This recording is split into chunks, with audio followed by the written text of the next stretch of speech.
روس میں قیدیوں کے ساتھ کیسا سلوک کیا جاتا ہے؟ روس کی جانب سے رہا کیے جانے والے قیدی کے ساتھ کتے سے بھی بدتر سلوک کیا گیا، جس کا انہوں نے رہائی کے بعد انکشاف کیا تو سب دنگ رہ گئے اور اسے 5 مہینوں تک قید تنہائی میں رکھا گیا۔ ناٹنگم شہر سے تعلق رکھنے والے مسٹر ایسلین کو اپریل میں جنوب مشرقی شہر ماریوپول میں لڑائی کے دوران گرفتار کر دیا گیا تھا۔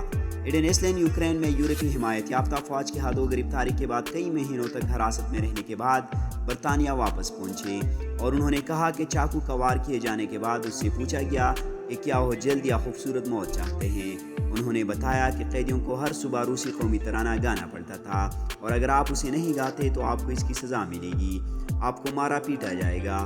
سابق قیدی نے کہا کہ اسے اسیر رہنے کے دوران چھرا گھونپا گیا تھا اور اسی کے ٹیٹو کی وجہ سے اسے مارا پیٹا گیا تھا۔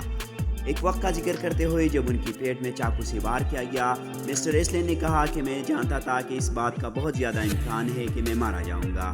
پھر اسے ایک روسی نے پوچھا جو اس کی حفاظت کر رہا تھا کہ کیا تم جلد موت چاہتے ہو یا خوبصورت موت؟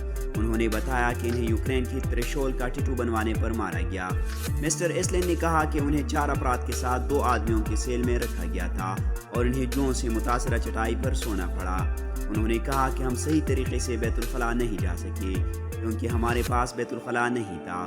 انہوں نے مزید کہا کہ انہیں خالی بوتلیں استعمال کرنا پڑی۔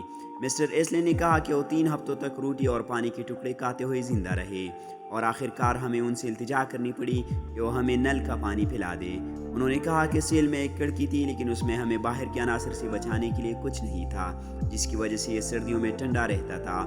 انہوں نے مزید بتایا کہ پاسپورٹ کی جانچ پڑتال کے دوران جیسے ہی میں نے کہا کہ برطانیہ، مجھے سیدھا ناک پر گوند سا لگا۔ اب تک کے لیے اتنا ہی۔ مزید معلومات کے لیے سادات ویب چینل کو سبسکرائب کیجیے۔ شکریہ۔